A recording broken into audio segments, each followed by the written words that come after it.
The canyon breathed in the pre-dawn chill, a slow geological sigh that stirred the dust in the hollows and whispered through the skeletal branches of juniper and scrub oak. Malachi Brooks breathed with it, his own exhalations clouding in the thin, cold air, the only sign of warmth in a world carved from stone and shadow. This was his tomb, and he its faithful ghost, a man who had died 3 years ago, but had been too stubborn to let his body follow. The sun had not yet breached the eastern escarpment, but a faint, bruised purple bled across the horizon, outlining the jagged teeth of the rock walls that penned him in. This was the hour he moved, the hour between the last dream and the first light, when the world felt as hollow as he did. His ritual was unchanging, a liturgy of survival for a man who did not wish to live. He pulled on his worn leather boots, the hide cracked and stained like old parchment, and shrugged into a sheepskin coat that smelled of dust, wood smoke, and a loneliness so profound it had become a scent. He didn't bother with the lamp. He knew every groove and depression in the cabin's floorboards, every treacherous stone on the path that led down from his perch on the narrow ledge. His body moved with the muscle memory of 1,000 identical mornings, a mindless automaton performing the tasks that kept his heart beating against its will. He checked the snares first, his fingers deft and impersonal as they inspected the thin wires. An empty loop here, a snapped twig there. He felt nothing. Not disappointment, not relief. It was simply data. Further down, a jackrabbit, its neck broken cleanly. He reset the trap, his movements economical, and slung the small carcass over his shoulder. Food was a necessity, not a pleasure, a fuel for the machine he inhabited. He moved along the game trail that hugged the canyon wall, his eyes scanning the scree slopes and the dense thickets of mesquite in the basin below. He was looking for tracks, deer, coyote, the occasional mountain lion, but his gaze was distant, his mind elsewhere. It was always elsewhere, trapped in a burning farmhouse under a sky choked with smoke and screams. He could feel the phantom heat on his skin, smell the acrid stench of pine and flesh turning to ash. He blinked, and the canyon returned, silent and cold. It was always this way. The past wasn't a memory. It was a parallel existence, a dimension he perpetually occupied. The canyon was merely the backdrop, a silent witness to his private haunting. Its immensity mirrored the void inside him. Its silence amplified the echoes of the voices he could never again hear. Sarah, Emma. Their names were a prayer he no longer knew how to say, a wound that would not scar over. He reached the final part of his circuit, a small seasonal creek bed, now dry, that snaked its way toward the canyon's deeper narrows. A grove of ancient, gnarled oaks grew here, their roots sunk deep into the earth, their branches reaching like arthritic fingers toward the sky. They were survivors, sentinels that had watched centuries of sun and storm. One oak, larger and more twisted than the rest, stood apart. It was to this tree his path always ended, a final station in his joyless pilgrimage. He would stand beneath its boughs, look up at the slowly brightening sky, and feel the full, crushing weight of his failure settle upon him. It was a self-flagellation, a daily reminder of what he had lost, of the man he had failed to be. But this morning, something was wrong. The familiar silhouette of the great oak was disturbed. A shape, stark and unnatural, broke the line of its lower branches. It was a smudge against the nascent light, a dark pendulum hanging in the stillness. Malachi stopped, his hand tightening on the stock of the rifle slung over his other shoulder. A trick of the light, perhaps. A shadow playing games with his tired eyes. He took a few steps closer, the crunch of his boots on the gravel loud in the profound silence. The shape resolved. It was not a shadow. It was a body, a human body, suspended from a thick rope thrown over a sturdy limb. It was still, limp, a thing of terrible gravity. For a frozen second, Malachi's mind refused to process it. This was his space, his sanctuary of solitude. It was inviolable. No one came here. But the shape was undeniable, a brutal intrusion of the world he had fled. His heart, that sluggish and resentful muscle, gave a painful lurch, a jolt of something that felt terrifyingly like adrenaline. He was not a ghost anymore. He was a witness. He ran. The dead rabbit thumped against his back, a forgotten weight. His lungs burned with the cold air, the exertion alien and sharp. He closed the distance, his eyes fixed on the figure.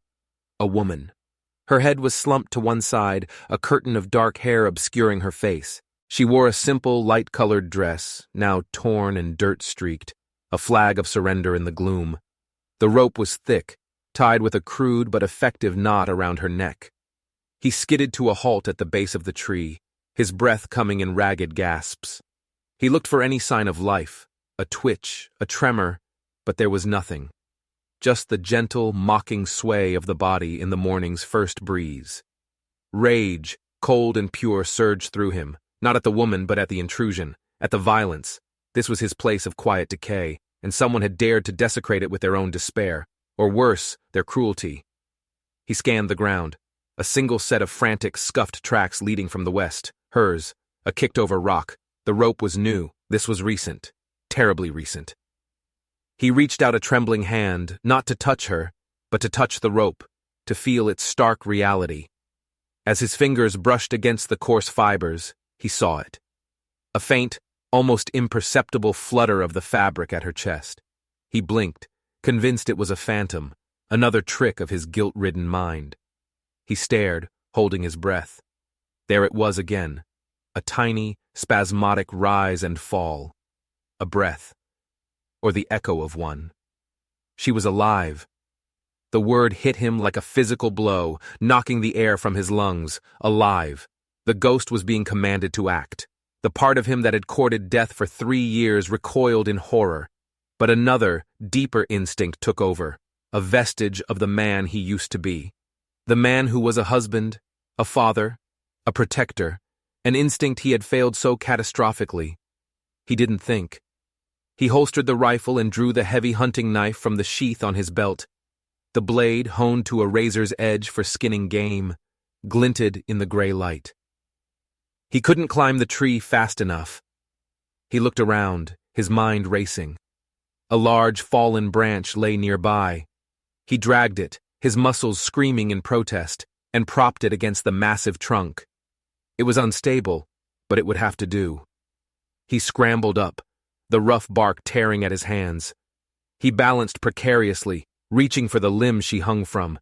It was just out of his grasp. He stretched, his boots slipping on the branch beneath him. He could hear a sound now, a faint, rasping wheeze coming from her. She was choking, dying, right now. The image of Emma, small and helpless in the smoke, flashed behind his eyes. He let out a raw, guttural cry, a sound torn from the deepest part of his soul, and lunged. His fingers wrapped around the thick limb. He hauled himself up, straddling the branch, the world tilting precariously below him. He shuffled forward, the knife held tight in his teeth. He was directly above her now. He leaned down, the strain in his back and legs immense. He grabbed the rope above the knot, pulling it taut to relieve some of the pressure on her throat, and began to saw at it with the knife. The fibers were thick, resistant. Each stroke was a battle. Saw, pull, saw. The rasp of the steel was the only sound besides her tortured breathing and his own ragged gasps. The memory of his failure drove him, fueled him with a desperate, terrible strength. Not again. Not again. The rope began to fray. Strands snapped with sharp popping sounds. He sawed with frantic energy. More strands gave way. With a final, violent jerk, the rope parted. Her body dropped. It was only a few feet, but she fell like a stone. He had forgotten to prepare for the fall. He watched, horrified, as she landed in a heap on the hard, unforgiving ground. A dull, sickening thud. He scrambled back down the tree, his heart pounding with a new kind of fear. Not the fear of memory, but the fear of immediate, tangible failure. He knelt beside her, his hands hovering, unsure of what to do. He gently rolled her onto her back, Her face was a mask of terror and oxygen starvation, her skin a ghastly shade of blue-white, her lips purple. A brutal red-purple welt circled her neck where the rope had bitten deep. Her eyes were closed, her dark lashes stark against her pale skin. But she was breathing. Shallow, ragged, whistling breaths, but she was breathing. He pressed 2 fingers to the side of her neck, just below the ligature mark, searching for a pulse. It was there, thready and fast, a trapped bird beating against the cage of her ribs. He had saved her. The thought brought no triumph, only a hollow, aching dread. The quiet of his tomb had been shattered, and a living, breathing soul was now in his care. He had pulled a stranger back from the edge of the grave he so desperately sought for himself, and in doing so, had bound his fate to hers.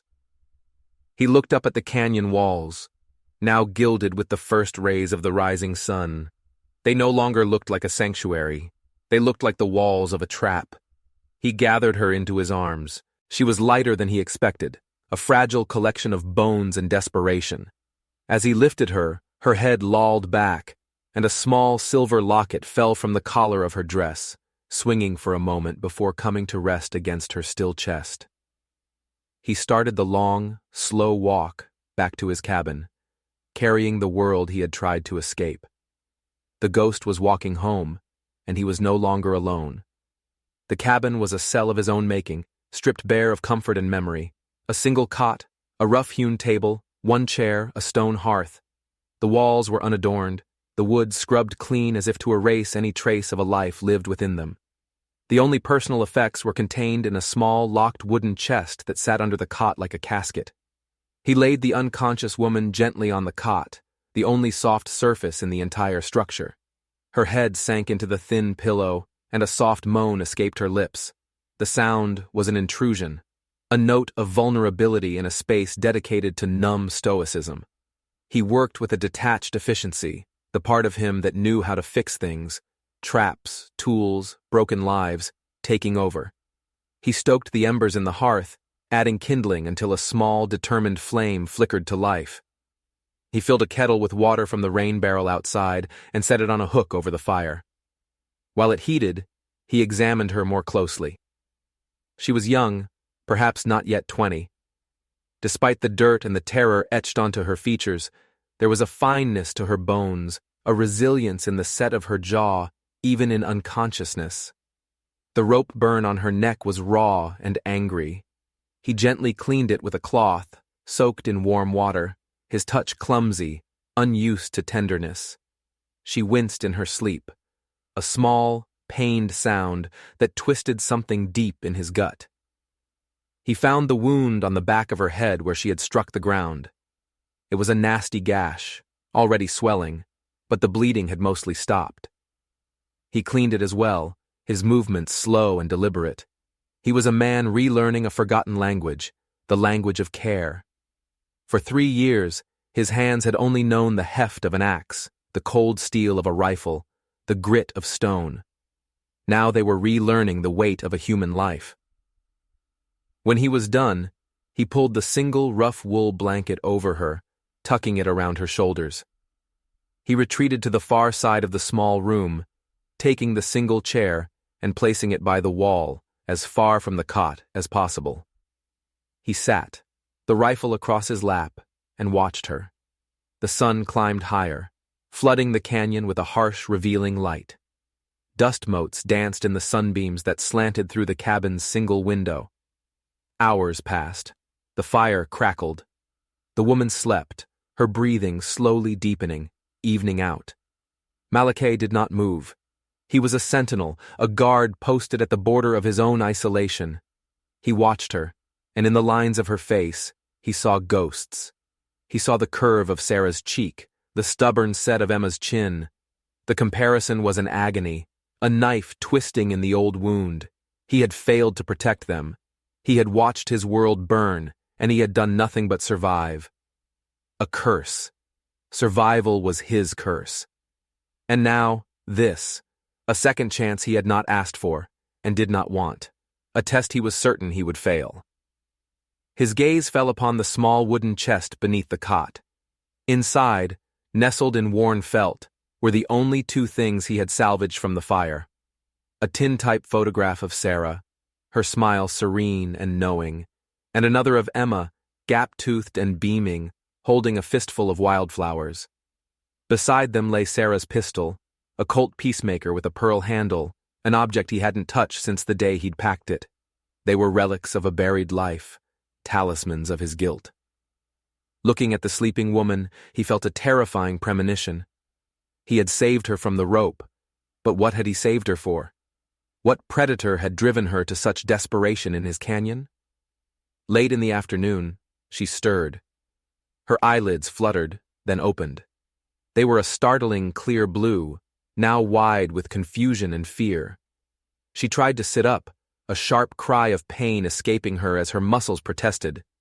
Her eyes darted around the unfamiliar room, taking in the bare walls, the hearth, and finally, the large, bearded man sitting silently in the corner, a rifle resting across his knees.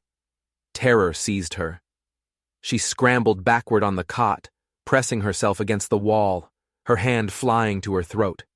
She felt the raw, tender burn of the rope mark and gasped, the memory flooding back. "Who are you? Where am I?" Her voice was a hoarse whisper. Malachi didn't move. He kept his voice low, even.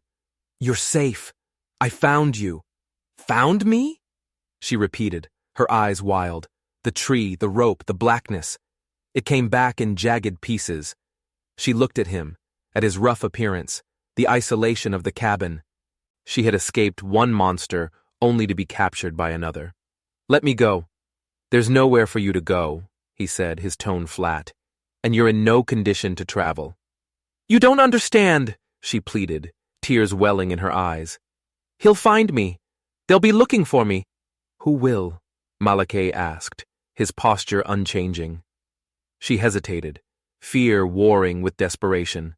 But the quiet intensity in his gaze, the utter lack of menace chipped away at her terror. He hadn't hurt her. He had cleaned her wounds, tended to her. "My name is Clara," she said, her voice trembling. "Clarabelle, really, I was running away." "From who?" The name was poison on her tongue. "Vernon Traz." The world stopped. The fire ceased its crackling. The dust motes froze in the air. The canyon outside fell silent. For Malachi, the name was not a name. It was an incantation, a spell that resurrected the dead and set the world aflame.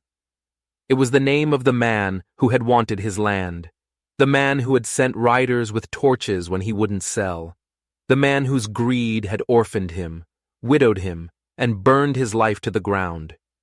He felt the blood drain from his face. The cabin, his sanctuary, suddenly felt small, suffocating. The past was not buried. It had followed him here. It had a name. Vernon Traz. His expression must have changed because Clara flinched. "You know him?" she whispered. Malachi couldn't speak. He could only nod, a slow, tight movement of his head. The ghost in the canyon finally had a reason to hate something other than himself. This girl wasn't a random stray. She was a refugee from his own private war, a war he had fled 3 years ago. His detached rescue was no longer detached.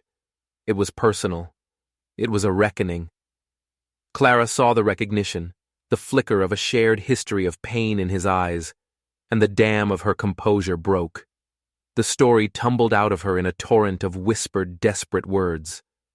Her father, a simple farmer, had fallen into debt, a debt held by Vernon Traz. The crops had failed one season, then another. Traz had been patient, like a spider waiting in its web. When her father died last spring, the debt had fallen to her and her 2 brothers, Danny and Frank. Traz had made them an offer.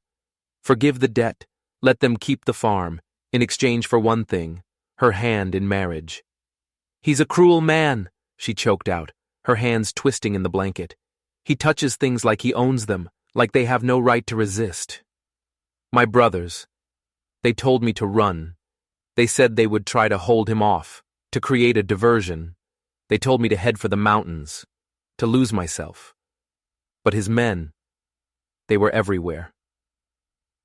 She had been running for 2 days, exhausted, starving, terrified. She'd seen riders in the distance, heard the baying of their hounds. She knew they would catch her. The rope had seemed like the only way out, the only choice she had left to make for herself. Malachi listened, his face a mask of stone, but inside a furnace was reigniting.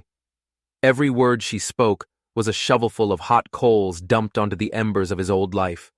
A debt, a farm, a powerful man who took what he wanted. It was his story, played out again with a new victim. He looked at Clara, at her youth, her terror, her fierce will to survive that had ultimately failed her, and he saw Emma. He saw the daughter he would never see grow into a woman, the daughter he had failed to protect from the same darkness, the same man. His isolation had been a lie, a coward's retreat. He had thought he could outrun Vernon Traz's shadow, but it had stretched all the way here, into the heart of his exile, and delivered this broken girl to his door. "He won't stop," Clara whispered, her eyes pleading with him. "As long as I'm alive, he'll see me as his property." Malachi stood up, the movement so sudden it made her jump. He walked to the hearth and stared into the flames, his back to her. The choice was no longer his. It had been made for him the moment he'd cut that rope. To send her away was to send her back to Traz, to sentence her to a fate he understood all too well. To keep her here was to invite the war he had fled right into his home. His death wish, his quiet longing for the end, was now in direct conflict with a purpose so sharp and clear it terrified him. He had to protect her. It was not a choice. It was an atonement. He turned to face her, his eyes dark with a resolve she had not seen before. "He'll have to come through me." The words hung in the air, a solemn vow. For the first time in 3 years, Malachi Brooks was no longer waiting to die. He was preparing for a fight. He walked to the wooden chest under the cot, the one he hadn't opened since he'd arrived. He knelt and unlocked it. Clara watched, mesmerized, as he lifted the lid. He pushed aside the photographs without looking at them and drew out the Colt Peacemaker. He checked the action, the cylinder, the weight of it familiar and terrible in his hand. This was Sarah's gun, the gun she had tried to use. He tucked it into the back of his belt. As the sun began to dip below the western rim of the canyon, painting the sky in fiery strokes of orange and red, a sound drifted on the evening air. It was faint at first, but unmistakable. The rhythmic drumming of horses' hooves on hard-packed earth. Many horses, moving fast. Clara's face went white. "They're here," she breathed. Malachi moved to the window, peering out through a crack in the shutter. He could see them, a line of dark figures cresting the ridge at the canyon's mouth, silhouetted against the dying sun. A posse, led by a man on a big dark horse who rode with an air of absolute authority. Even from this distance, Malachi knew him. He would know that posture anywhere. Vernon Traz had come for his property. Malachi's solitude was officially over. The war had arrived. The riders fanned out at the base of the ledge, a crescent of grim-faced men cutting off all avenues of escape. Malachi counted 8 of them, armed with rifles and pistols, their faces hard under the brims of their hats. 2 men stood out.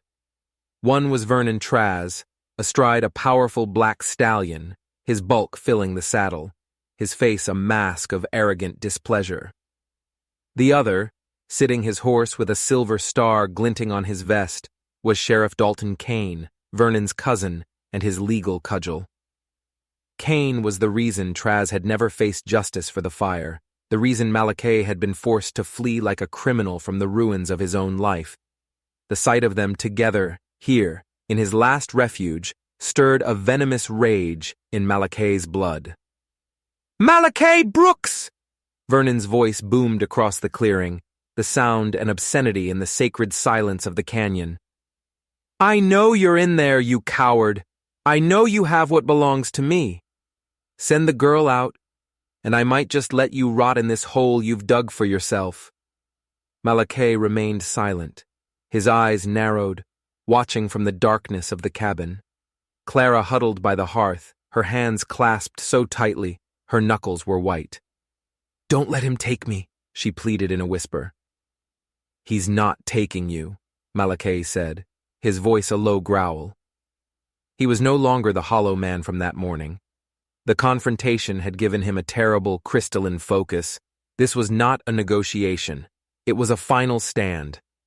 "Don't be a fool, Brooks," Sheriff Kane called out, his voice carrying the false weight of authority. "You're harboring a runaway. That's obstruction. You're a wanted man as it is. Don't make this worse." Malachi almost laughed. Worse. What could be worse than the hell he had lived in for 3 years? Vernon Traz was the architect of that hell. The man's very presence was a desecration of Sarah and Emma's memory. The fight wasn't just for Clara anymore. It was for them. "She's not property, Traz," Malachi shouted back, his voice raw and powerful, echoing off the rock walls. "And you're not setting foot on this land." Vernon spurred his horse forward a few paces, a cruel smirk playing on his lips. "This land? You think this rock pile is yours? You ran from your real home like a dog with its tail between its legs after it got a little too hot for you. Just like you ran while your pretty wife and little girl were screaming for you." The words struck Malachi with the force of a physical blow. They were the exact words of his deepest, most private shame, the whispers that tormented him in the dead of night. He had been away, trading for supplies in a town 2 days' ride distant when Traz's men had come with their torches. He had returned to a smoking pyre and the certain knowledge that he had not been there to protect them. Traz was not just a villain, he was the voice of Malachi's own self-loathing. "You should have been there, Brooks," Traz goaded, his voice dripping with contempt. "You might have learned something. Your Sarah, she fought, had a little pistol, emptied it at my men before the smoke took her. More of a man than you ever were." Malachi's knuckles were white on the stock of his rifle. He could feel Sarah's Colt heavy against his spine. He closed his eyes for a second, the image of her fighting, alone, burning behind his lids. He had mourned his failure, but he had never honored her courage. "And now you have another little stray you think you can protect," Vernon sneered. "History repeats itself, Brooks. You are, and always will be, a failure." Before Malachi could answer, Clara moved. She stood up, her fear replaced by a cold, defiant fury. She walked to the cabin door and threw it open, stepping out onto the small porch to stand beside Malachi in the fading light. She was trembling, but her voice was clear and strong. "I am not his property," she yelled down at them. "And I would rather die here with this man than spend a single day as your wife, Vernon Traz." Her defiance was a spark in the tinder-dry tension. It stunned Vernon's men, and it stunned Malachi. He looked at her, at this young woman who had been ready to die that morning, now choosing to stand and fight. He saw not Emma's fragility, but Sarah's strength. His fight for atonement became a shared battle. As Vernon stared up at her, his face contorting in rage, a new sound split the air. Gunshots from the west along the canyon rim. 2 figures appeared up on the ridge, rifles in hand, firing down into the posse. The riders scattered, startled, seeking cover. "Clara!" a voice yelled from above. "We're here!" Clara gasped, her hand flying to her mouth. "Danny! Frank!" Her brothers. They had found her. They had followed the posse. They weren't creating a diversion. They were mounting a rescue. Hope, fierce and dangerous, surged through her. The standoff exploded into chaos. The posse returned fire toward the ridge. Danny and Frank, using the rocks for cover, fired back with deadly accuracy, their shots sowing confusion. Vernon Traz, his eyes wild with fury, ignored the threat from above. His obsession was focused entirely on the cabin, on the girl who had defied him, and the man who stood with her. "You!" he roared at Malachi, drawing his own pistol. "This ends now!" He fired. The shot went wide, splintering the doorframe next to Malachi's head. Malachi didn't flinch. He raised his own rifle and fired, not at Traz, but at the man next to him, one of the riders taking aim at the ridge. The man grunted and fell from his saddle. The gunfight was on. Sheriff Kane was shouting orders, trying to organize his men to fight on 2 fronts. Bullets whizzed through the air, ricocheting off the rock face with angry whines. Malachi pulled Clara back inside the cabin. "Stay down," he ordered, taking a position at the window. He fired again, a calm, methodical marksman in the heart of the storm. He was no longer a ghost. He was a warrior, every sense alive, every movement precise. The years of hunting in this canyon had made him a part of it. He knew the angles, the echoes, the way the light fell. From the ridge, Danny and Frank provided a steady, harassing fire, pinning down several of Kane's men. But there were too many of them. The posse was beginning to regroup, using their horses and the scattered boulders for cover, returning fire with greater intensity.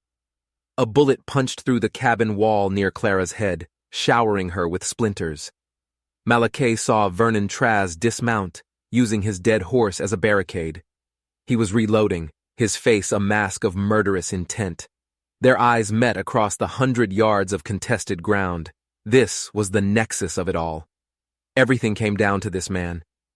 Malachi knew he had to end it. He had to take out the head of the snake. "Cover me," he said to Clara, though she had no weapon. It wasn't an order. It was a statement of intent.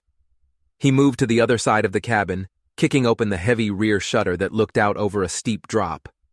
He slung the rifle over his back, drew Sarah's Colt from his belt, and slipped out into the shadows.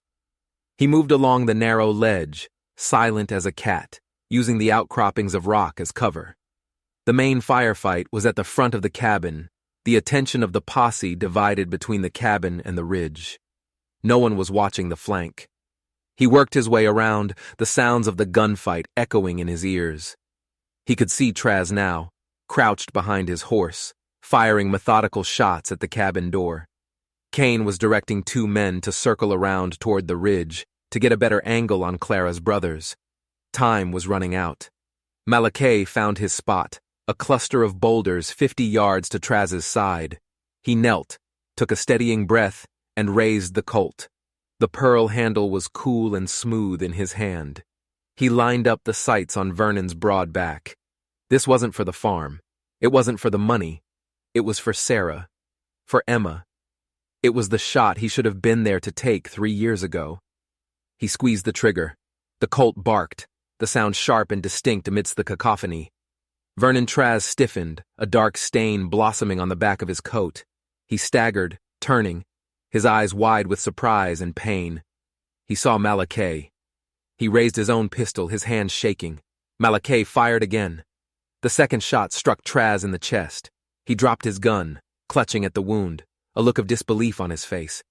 He sank to his knees and then pitched forward into the dust, still. A cheer went up from the ridge. "He got him! Frank, he got him!" But the moment of triumph was fleeting. As Malachi stood up from behind the rocks, a searing, white-hot pain tore through his side. One of the posse members, seeing his leader fall, had spun and fired blindly. Malachi gasped, the air knocked from his lungs. He looked down. A dark, wet patch was spreading rapidly across his shirt, just under his ribs. He pressed a hand to it and felt the hot, slick rush of his own blood. He stumbled back toward the cabin, a wave of dizziness washing over him. He had won. He had killed the monster. But the monster had taken him with it. He staggered through the back shutter and collapsed onto the cabin floor, the Colt clattering from his numb fingers. Clara rushed to his side, her face a canvas of horror.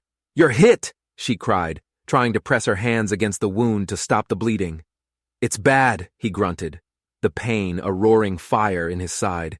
He could feel the life draining out of him, a cold tide rising.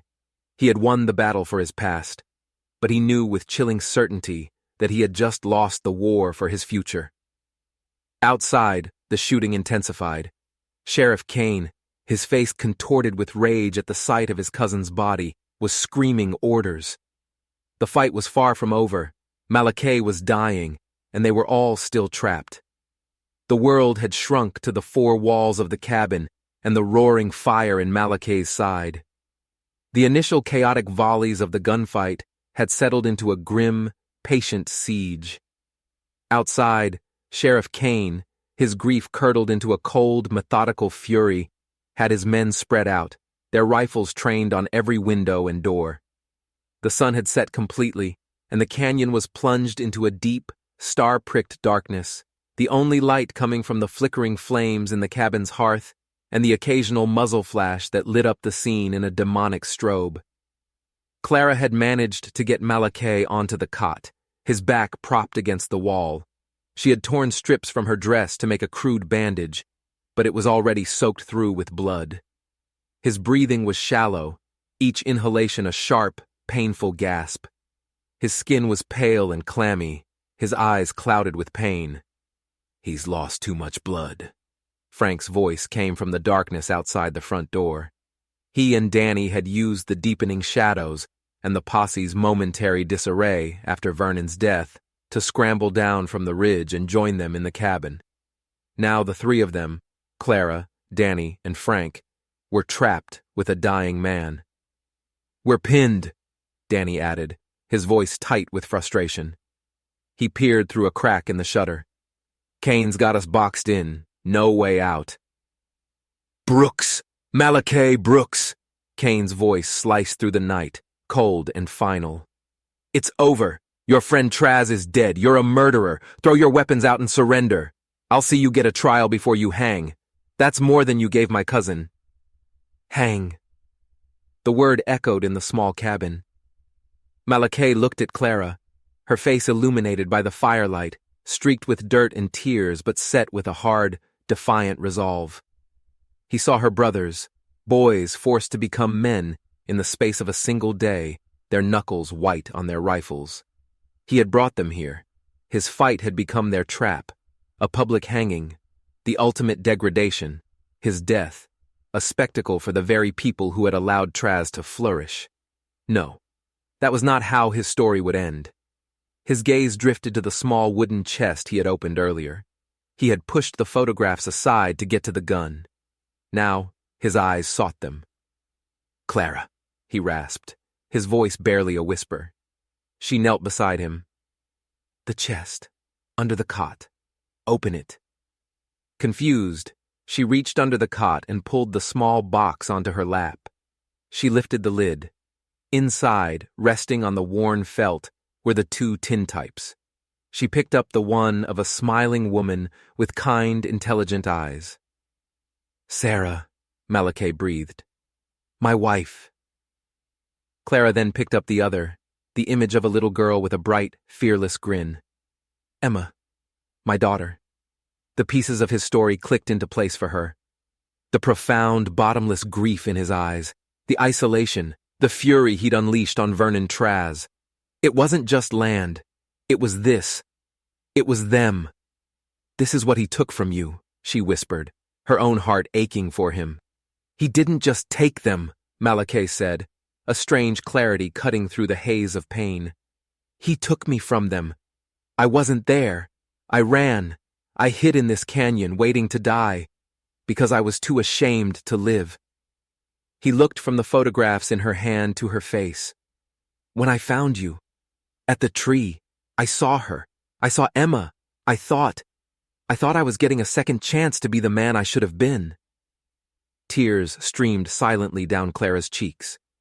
"You saved me, Malachi. You did. I saved you from the rope," he countered, a grim resolve hardening his features. "I haven't saved you from him." He gestured weakly toward the door, toward Kane and the posse. "They won't let you go. Not now.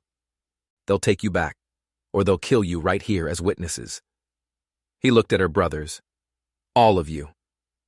A terrible silence filled the room. They all knew he was right.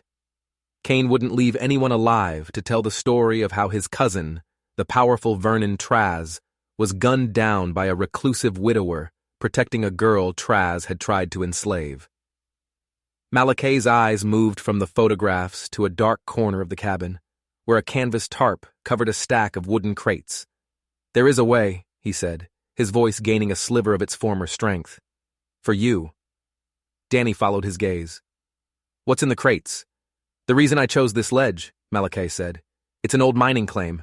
Those crates are filled with blasting powder, dynamite, enough to bring this whole damn mountain down."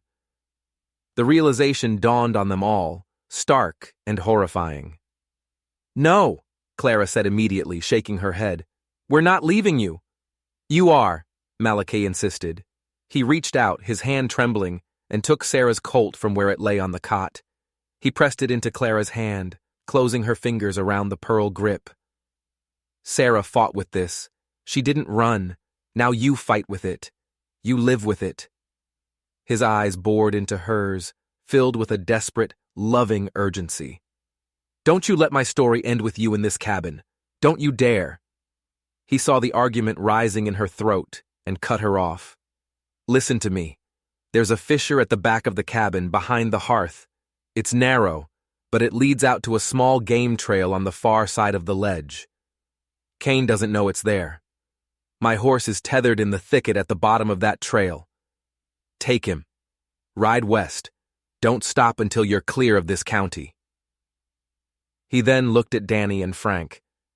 You get her out of here. That's your only job now. Understand? The two young men, their faces grim, could only nod. They understood the finality in his tone. This was not a plan for escape. It was a last will and testament. We need to set the fuses, Malachi said, already pushing himself up, gritting his teeth against the agony in his side. Danny, help me. Danny moved to the crates, his movements stiff with dread. He pulled back the tarp, revealing the dangerous cargo. Malachi instructed him, his voice low and precise, telling him how to place the sticks of dynamite, how to link the fuses, creating a chain reaction that would obliterate the cabin and a wide section of the ledge it sat on. Clara watched, horrified, as they worked, turning this small sanctuary into a bomb. When they were finished, a long single fuse snaked from the network of explosives to the center of the room. 5 minutes, Malachi said, looking at the length of it. Maybe less. Once it's lit, you have to go. No hesitation. The time had come. Clara knelt before him again, her hand still clutching the pistol. There were no words left to say, only a profound, heartbreaking understanding that passed between them. He had been a ghost, and she had made him real again, just long enough for him to perform one last meaningful act. He had failed to save his family, but he would not fail to save this one, the one he had found. He reached up and cupped her cheek, his hand rough and blood-stained. Live, Clara, he whispered. Live a life so full it honors the ones who couldn't. That's all I ask. I will, she promised, her voice thick with tears. I promise. Go now, he urged. Frank and Danny gently pulled her toward the back of the cabin, disappearing into the narrow fissure behind the hearth. Clara gave one last look back at Malachi, his silhouette framed by the firelight. A broken man who had found his purpose in his final moments. He was alone again, just as he had been for 3 years. But the silence was different now. It wasn't empty. It was filled with purpose. He crawled to the center of the room, dragging his wounded body.